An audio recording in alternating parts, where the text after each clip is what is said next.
எப்படியாவது அவர் பொண்ணு மனசுல இடம் பிடிச்சி அவளை கட்டிக்கலாம்னு நினைச்சு அவங்க அப்பாவுக்கு ஹார்ட் அட்டாக் வர மாதிரி அவருக்கு மதன் மச்சான் மாத்திரையை கலந்து கொடுத்துருக்காரு. அந்த ஆள் மயங்கி விழுந்ததும் ராதா மனசுல இடம் பிடிக்க அவங்க அப்பாவை ஹாஸ்பிட்டல்ல சேர்த்து மச்சானே காப்பாத்திருக்காரு. அந்த ராதா பொண்ணு அவங்க அம்மாவும் மச்சானோட டிராமா தெரியாம இவரை முழுசா நம்பியிருக்காங்க. இவ்வளோ ஏக்கா இவங்க நடிக்கிறாங்கன்னு தெரியாம அந்த ராதா பொண்ணு மச்சான் வீட்டுல தங்கி இருந்துச்சு. அந்த ராதா பொண்ணை கல்யாணம் பண்ணிக்க திட்டம் போட்ட மச்சான் பூமிகா அக்கா மேல கெட்ட பேர் ஏற்படுத்தி அவங்க முன்னாடி டிராமா பண்ணிருக்காரு. பூமிகா அக்கா செத்துட்டா ராதாவை கல்யாணம் பண்ணிக்கலான்னு சூரிய பிரகாஷ வர சொல்லி பூமிகா அக்காவை கொலை பண்ண சொல்லிருக்காங்க.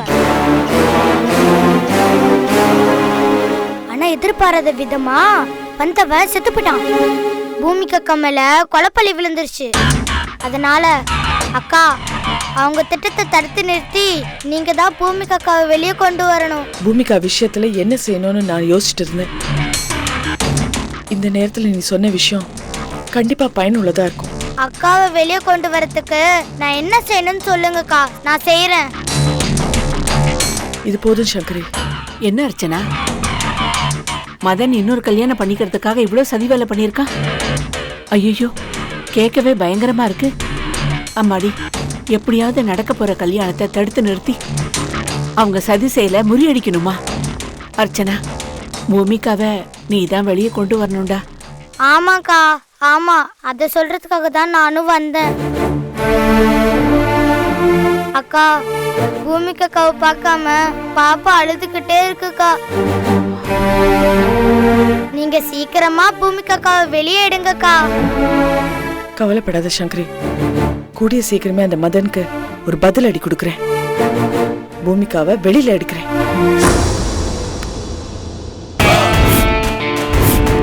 என்ன சொல்லையம்மா, நீ இன்னும் போலையா? இப்ப போறியா இல்ல கழுத்து பிடிச்சி வெளியே தள்ளட்டுமா? ஏன் சார் இப்படி கோவப்படுறீங்க? அப்படி என்ன ஊர் உலகத்துல நடக்காத அதிசயத்தை நான் சொல்லிட்டேன். எதுக்கு வீணா கோவப்படுறீங்க? வர்ற மகாலட்சுமிய வேணான்னு ஏன் தடுக்கிறீங்க? இப்ப நீ போறியா இல்லையா? இப்படி நேர்மை நியாயம் எல்லாம் பார்த்துதான் ஒண்டி கட்டையா கிடக்குறீங்க. இதனால பிபி சுகர் இதெல்லாம் வந்ததுதான் மிச்சம். இது வரைக்கும் உங்களுக்காக பணம் சேர்த்து வச்சிருக்கீங்களா? இல்ல நீங்க செத்து போயிட்டா உங்களை எடுத்து போடதான் ஆள் இருக்கா? அப்படி எதுவுமே உங்களுக்கு இல்லையே. உங்களுக்கு கூட பிறந்தவங்க யாருமே செய்யாத காரியத்தை நான் செய்யறேன் சார்.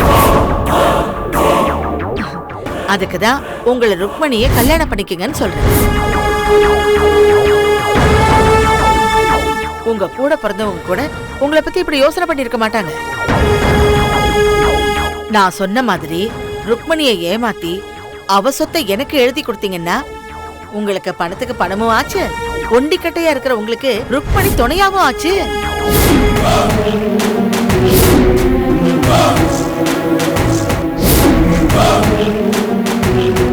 என்ன சார் யோசிக்கிறீங்க? சரி சொல்லையாமா, நான் சொத்தை எல்லாம் உன் பேருக்கே மாத்தி கொடுத்துறேன். நீ என் பங்க கொடுத்துரு, அப்புறம் நீ சொன்ன மாதிரியே ருக்மணியை கட்டி கொடுத்துரு. ஆனா இந்த சொத்துல ஒரு சிக்கல் இருக்கு. என்ன சிக்கல்? பத்திரம் எல்லாம் ரெடி பண்ணலாம் சொல்லையாமா, ஆனா ருக்மணியோட அப்பா கையெழுத்து இருக்கணுமே. செத்து போன அப்பா திரும்பி வந்து எப்படி கையெழுத்து போடுவாரு? சொல்லு, எப்படி வந்து கையெழுத்து போடுவாரு? இவ்வளவு யோசிச்சனா இதை யோசிக்க மாட்டேனா? இந்த சொத்து வந்தா இந்த சோலைய தலையெழுத்தே மாறப்போகுது. ருக்மணி அப்பாவோட கையெழுத்து மட்டும் வராமலா போயிடும்? எப்படி போடணும், யார வச்சு போடணும்னு நான் பாத்துக்கிறேன். நீங்க அத பத்தில ஒண்ணும் கவலைப்படாதீங்க, அது என்னோட பொறுப்பு. சரி சொல்லையம்மா, நீ கிளம்பு, மத்தத நான் பாத்துக்கிறேன். ரொம்ப சந்தோஷங்க, நான் வரேன். சரி.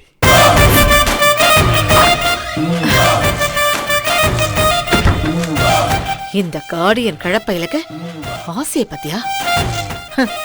என் மருமக வேணுமல்ல, நானும் அவன் காலில் விழாத குறையா எத்தனை தடவை சொத்தை எழுதி குடியான்னு கேட்டிருப்பேன். அதுக்கெல்லாம் மசியாதவன் என் மருமகளை பத்தி சொன்ன உடனே சொல்லு வடிஞ்சு இந்த காரியம் பண்ண ஒத்துக்கிட்டா. இந்த காலத்து வயசு பசங்களை நம்பலாம், ஆனா வயசானவங்களை நம்பவே கூடாது. யோ, நீ சொத்தை எழுதி குடியா, அதுக்கப்புறம் உனக்கு கல்யாணம் நடக்காது, கருமாதி தான் நடக்கும்.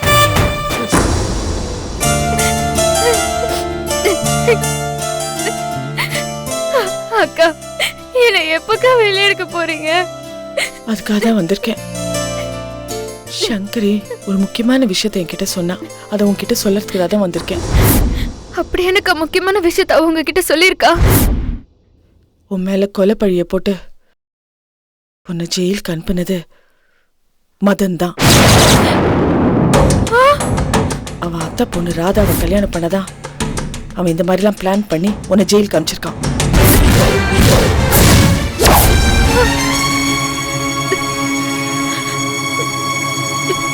என்னக்கா சொல்றீங்க? நீங்க சொல்றது உண்மையா? ஆமா. இதுக்குதான் ராதாவை வீட்டுக்கு கூட்டிட்டு வந்தாரா? இது தெரியாம இத்தனை நாளா நான் அந்த வீட்டுல இருந்திருக்கேனேக்கா. அது மட்டும் இல்ல பூமிகா, ராதாவை அந்த வீட்டுக்கு கொண்டு வந்ததே ஒரு பிளான் தான். நல்லா இருந்த ராதாவோட அப்பாக்கு மதன் வேணும்னு தடை செய்யப்பட்ட மருந்தை கொடுத்து ஹார்ட் அட்டாக் வர வச்சிருக்கான். ஆமாக்கா, இது உண்மைதான். இது எனக்கு ஏற்கனவே தெரியும். ஆனா இது மச்சான் தான் செஞ்சவர்னு எனக்கு தெரியாம போச்சுக்கா. நான் ராதா அப்பாவை பார்க்க போயிருந்தேன். அங்க டாக்டர் என்கிட்ட ராதா அப்பாக்கு தடை செய்யப்பட்ட மாத்திரை கொடுத்திருக்காங்க, அதை சாப்பிட்டதுனாலதான் அவருக்கு ஹார்ட் அட்டாக் வந்திருக்குன்னு சொன்னாரு. இத நான் ராதா கிட்டயும் சொன்னேன். நானும் ராதாவும் இந்த விஷயத்த உங்ககிட்ட வந்து சொல்றதா கூட இருந்தோம். கடைசியில ராதாவோட மனசு எப்படியே மாத்திட்டாருக்கா. ஆனா அதுக்கான ஆதாரம் என்கிட்ட இருக்குக்கா. அந்த டாக்டரை கூட்டிட்டு வந்து ராதாவோட அப்பாக்கு ஹார்ட் அட்டாக் வர வச்ச உண்மையான குற்றவாளி என் மச்சான் தானே நான் நிரூபிக்கிறேன்க்கா. அந்த டாக்டர் சொன்னப்பவே நான் மச்சான சந்தேகப்பட்டிருந்தா இப்ப நான் ஜெயில இருக்க வேண்டிய அவசியம் வந்திருக்காதுக்கா. நான் அவரை நம்பினதுக்காக தான் எனக்கு இந்த தண்டனை. நான் அவருக்கு என்னக்கா துரோகம் பண்ண? ஏன் எனக்கு எப்ப பார்த்தாலும் துரோகம் பண்ணிட்டே இருக்காரு? வேதாளம் முருங்கை மரம் ஏறுற மாதிரி மறுபடியும் கல்யாணம் பண்றதே வேலையா வச்சிருக்காரு. இவருக்கு இன்னும் எத்தனை பொண்ணுதான் வேணுமா? இவர் அடங்கவே மாட்டேங்கிறாருக்கா. இப்ப என் மேல வீண் பழி போட்டு அந்த ராதாவை கல்யாணம் பண்ணிக்க போறாரா? சீ! ஆனா நான் இதை விட மாட்டேன்க்கா. நான் விடவே மாட்டேன். ராதாக்கும் மச்சானுக்கும் கல்யாணம் நடக்கவே கூடாது. அக்கா, இதுக்காகவாவது நான் வெளியே வரணும்க்கா. அக்கா, என்ன வெளியே எடுங்கக்கா. ஏதாவது பண்ணுங்க. அதுக்காக தான் பூமிகா நான் வந்திருக்கிறேன். கோர்ட்ல நீ எப்படி பேசணுங்கிறத நான் உனக்கு சொல்லித்தரேன். நான் சொல்ற மாதிரியே பேசு. சரி சரிக்கா, சொல்லுங்க.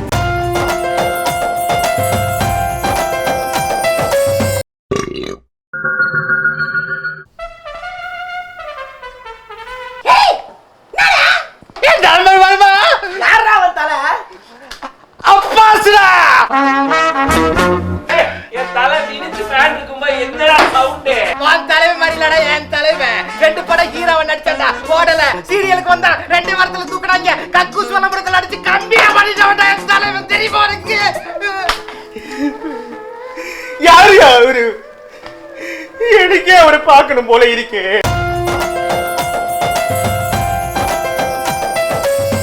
சரி சரிக்கா, சொல்லுங்க. நீ சூரிய பிரகாஷ கொலை பண்ணேனாலும் அவன் உன்னை கொலை பண்ண வரும்போது நீ அவனை தள்ளிதான் விட்டேன்னு இந்த சந்தர்ப்பத்தை பயன்படுத்தி யாரோ அவனை கத்தியால குத்திருக்காங்கன்னு சொல்லணும். சரிக்கா, சரி. சூரிய பிரகாஷ் முதுகுல யாரோ குத்தின கத்திய உன் கையால எடுக்க வச்சு போலீஸ் முன்னாடி நாடகம் ஆடி எல்லாரையும் நம்ப வச்சு அப்பாவியான உன்னை குற்றவாளியா சிக்க வச்சிருக்கான். இதுக்கான ஆதாரம் எல்லாம் உன்கிட்ட இருக்குன்னு நீ சொல்லணும். உன் போன்லேருந்தே சூரிய பிரகாஷ்க்கு ஃபோன் பண்ணி மதன் ஊருக்கு போறாங்கிறதையும் நீ தனியா வீட்டுல இருந்தேங்கிறதையும் இந்த சந்தர்ப்பத்தை பயன்படுத்தி உன்னை கொலை செய்ய சொல்லி அந்த டாக்டர் சூரிய பிரகாஷ வீட்டுக்கு வர சொல்லியிருக்கான். அதுக்கு வசதியா வீட்டோட பின்பக்க சாவிய அவங்க கிட்ட கொடுத்துட்டு போயிருக்கான். அதே மாதிரி நீ பெட்ரூம்ல உள்தாப்பால் போட்டுட்டு படுத்ததுனால அந்த கொலைக்காரனால உன்னை நெருங்க முடியல. நீ பெட்ரூம் கதவை திறந்து வெளில வரணுங்கிறதுக்காக வீட்டு லேண்ட்லைனுக்கு உன் மச்சானே ஃபோன் பண்ணி கொலைக்காரன் உன்னை கொலை செய்ய வசதியா உன்னை வெளியில வர வச்சிருக்கான்.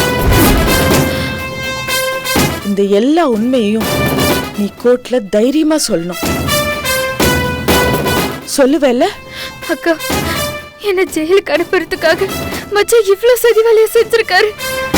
இன்னும் நிறைய செஞ்சிருக்கான். அதெல்லாம் அப்புறமா சொல்றேன். அக்கா, நீங்க இப்ப சொன்னத கண்டிப்பா நான் அப்படியே சொல்றேன்க்கா. குற்றவாளி அவங்களே பயப்படாம இருக்கிறப்போ நிரபராதி எனக்கு என்னக்கா பயம்? நான் சொல்றேன் அக்கா, நான் எப்படியாவது சீக்கிரம் வெளியே வரணும். அந்த ராதாவுக்கும் மச்சானுக்கும் நடக்க போற கல்யாணத்தை எப்படியாவது தடுத்து நிறுத்தணும். இது கண்டிப்பா நடக்கும். உன்னை வெளியில எடுக்க வேண்டியது என்னோட கடமை. நான் வரேன். பத்திரமா இரு.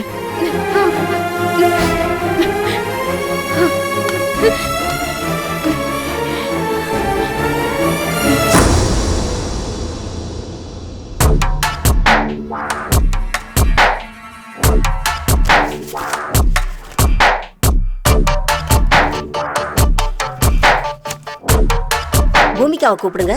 பூமிகா, பூமிகா, பூமிகா.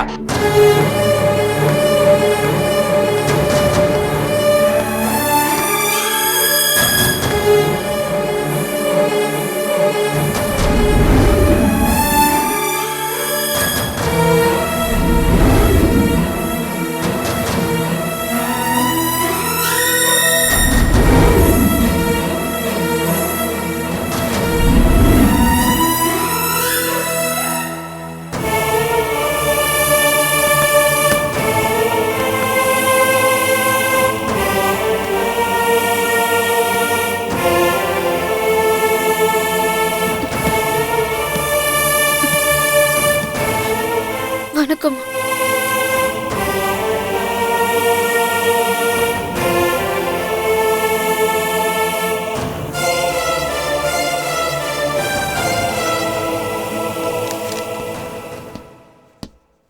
யுவர் ஆனர், கூண்டில் நிறுத்தப்பட்டிருக்கும் பூமிகா விசாரிக்க அனுமதி கோருகிறேன். Yes, proceed. Thank you your honour.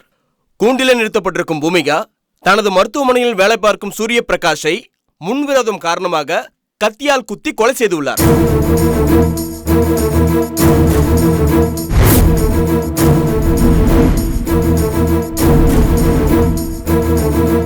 கொலைக்கு பயன்படுத்திய கத்தியில் பூமிகாவின் கைரேகை பதிவாகியிருப்பதாக தடயவியல் துறை சான்றிதழ் வழங்கியிருக்கிறது.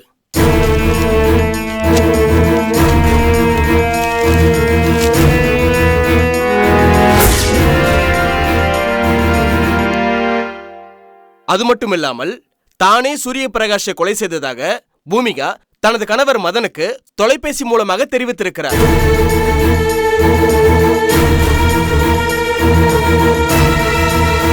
உடனே மதன் அதை காவல்துறைக்கு தெரிவித்துவிட்டு தனது மனைவியை பார்க்க வந்தபோது பூமிகாவின் கையில் ரத்தக்கரை படிந்த கத்தி இருக்க ரத்த வெள்ளத்தில் சூரிய பிரகாஷ் இறந்து கிடந்திருக்கிறார். நீங்க என்னமா சொல்ல போறீங்க? அம்மா, டாக்டர் சூரிய பிரகாஷுக்கும் எனக்கும் பிரச்சனை இருந்தது உண்மைதான். ஆனா அது முன்வரத மாதிரி எனக்கு தெரியல. அந்த பிரச்சனைக்கு காரணம் என்னன்னா, டாக்டர் சூரிய பிரகாஷ் தக்கூட வேலை பார்த்த பொண்ணுங்க கிட்ட எல்லாம் தவறா நடந்துகிட்டாரு. பல பெண்கள் இவர்னால பாதிக்கப்பட்டிருக்காங்க. அந்த மாதிரி பாதிக்கப்பட்டவங்க என்கிட்ட வந்து புகார் சொன்னாங்க. அவருக்கு பாடம் புகட்டுறதுக்காக என் மாமனார் குமார் சாமியை வச்சு அந்த டாக்டரை நான் கண்டிச்சேன். இதனால எனக்கும் சூரிய பிரகாஷுக்கும் விரோதம் ஏற்பட்டுச்சு. இது என் புருஷன் மதனுக்கு நல்லாவே தெரியும். என் புருஷன் மதனுக்கு அவரோட அத்தை பொண்ணு ராதாவை கல்யாணம் பண்ணிக்கணும்னு மனசுக்குள்ள ஒரு எண்ணம் இருந்துச்சு.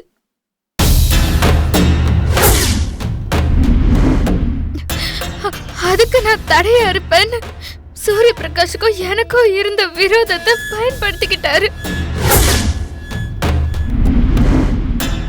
சூரிய பிரகாஷ வச்சு என்ன கொலை பண்ணிட்டு அவரு மாமா பொண்ணு ராதாவை கல்யாணம் பண்ணிக்க முடிவு எடுத்துட்டாருமா.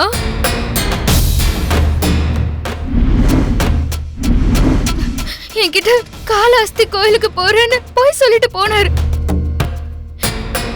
என்ன கொலை பண்றதுக்காக சூரிய பிரகாஷ் கிட்ட எங்க வீட்டு பின் கதவு சாவியை கொடுத்திருக்காரு.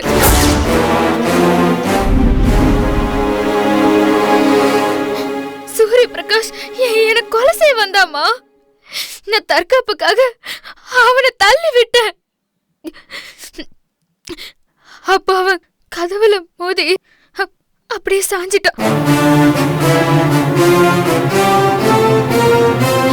அப்ப எனக்கு என்ன பண்றதுன்னு தெரியலம்மா. எனக்கு அவனை பார்க்கவே ரொம்ப பயமா இருந்துச்சு. உடனே நான் மச்சானுக்கு போன் பண்ணி நடந்ததை சொன்னேன். அவரும் என் அத்தை வசந்தாவும் வந்தாங்க. அவங்க வந்தப்ப கதவுல சாஞ்சிருந்த சூரிய பிரகாஷ் அப்படியே குப்புற கீழே விழுந்துட்டாரு. அப்பதாமா அவர் முதுகுல கத்தி குத்தி இருந்தது. அப்பதாமா நான் அந்த கத்தியவே பார்த்தேன். அதை பார்த்து எனக்கு இன்னும் அதிர்ச்சி ஆயிடுச்சு.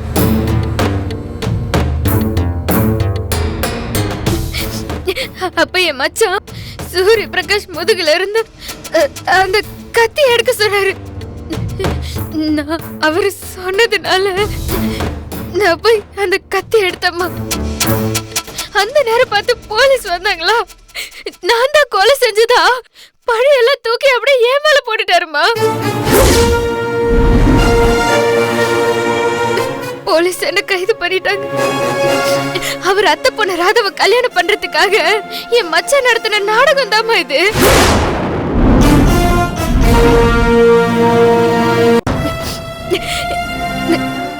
நான் கொலை பண்ணல. என் புருஷன் தான் என்ன கொலை பழியில சிக்க வச்சுட்டாரு.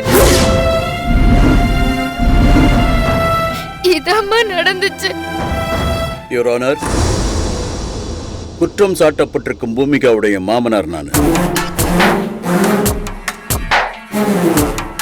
இந்த வழக்குல நான் சாட்சி சொல்ல விரும்புறேன் யுவர் ஆனர். என்ன சாட்சி சொல்ல அனுமதிக்குமாறு தாழ்மையுடன் கேட்டுக்கொள்கிறேன். வாங்க வந்து சாட்சி சொல்லுங்க.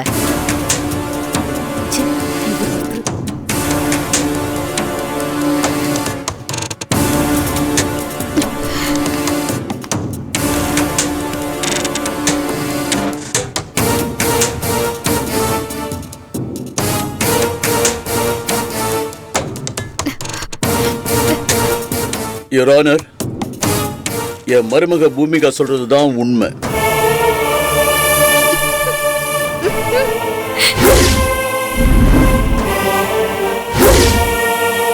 கண்டிப்பா என் மருமக கொலை செஞ்சிருக்க மாட்டா. அவ ஒரு அப்பாவி. கொலை செய்யற தைரியம் அவளுக்கு கிடையாது.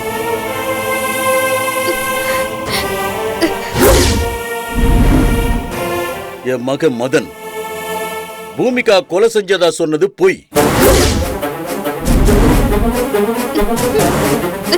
பூமிகா சூரிய பிரகாஷ் ஒரு தடவை என்ன வச்சுதான் கண்டிச்சா.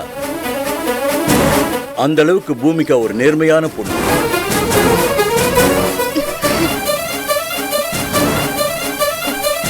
என் மகன் மதனை பத்தி இன்னும் சில விஷயங்களை சொல்ல நான் கடமைப்பட்டிருக்கேன். என் மகன் மதன் கட்ன பொண்டாட்டி பூமிகா இருக்கும் போதே வேறொரு கல்யாணம் பண்றதுக்கு எவ்வளவோ தடவை முயற்சி பண்ணான்.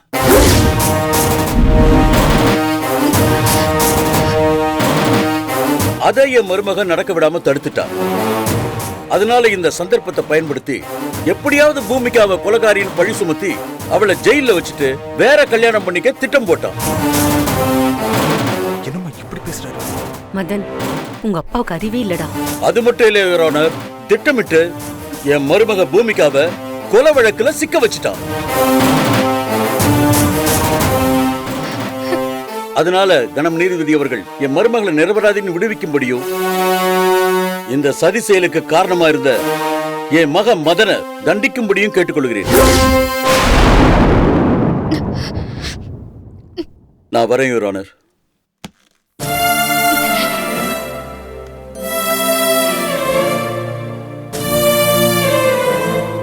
கணம் நீதிபதி அவர்களே, குற்றவாளி கூண்டில் நிற்கும் கொலகாரி பூமிகாவின் மாமியார் நான். என் கணவருடைய வாக்குமூலத்திற்கு நான் எதிர்ப்பு தெரிவிக்கிறேன். என்னை சாட்சி சொல்ல அனுமதிக்கும்படி கேட்டுக்கொள்கிறேன். வாங்க, உங்க எதிர்ப்பை சொல்லுங்க வந்து.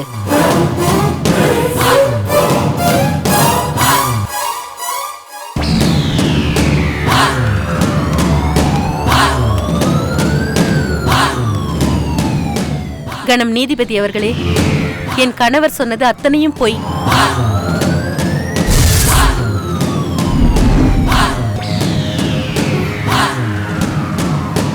அவர் அடிக்கடி வெளியூர் போயிடுவாரு. அதனால வீட்ல என்ன நடக்குதுன்னே அவருக்கு தெரியாது.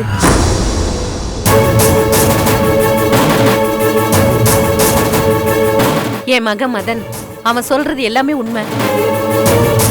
பூமிகா தான் கொலை பண்ணிருக்கா.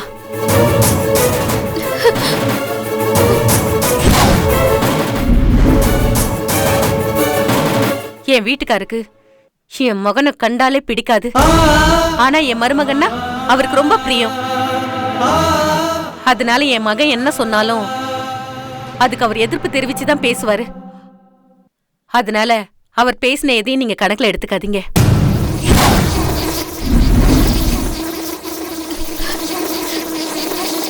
நானும் என் மகனும் ஒன்னாதான் வீட்டுக்குள்ள வந்தோம்.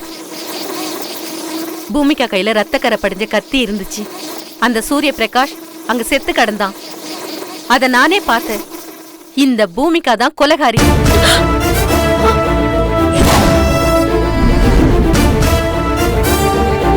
சூரிய பிரகாஷ கொலை பண்ணது பூமிகா தான்.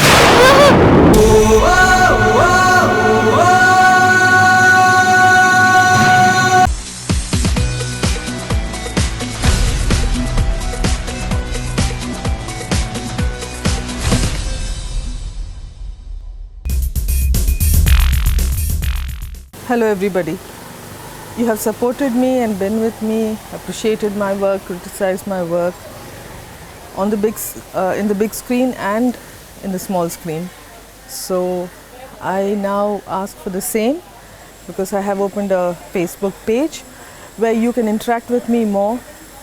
I can post new information to you about my day-to-day happenings, and you can also share your views about me. Be in contact.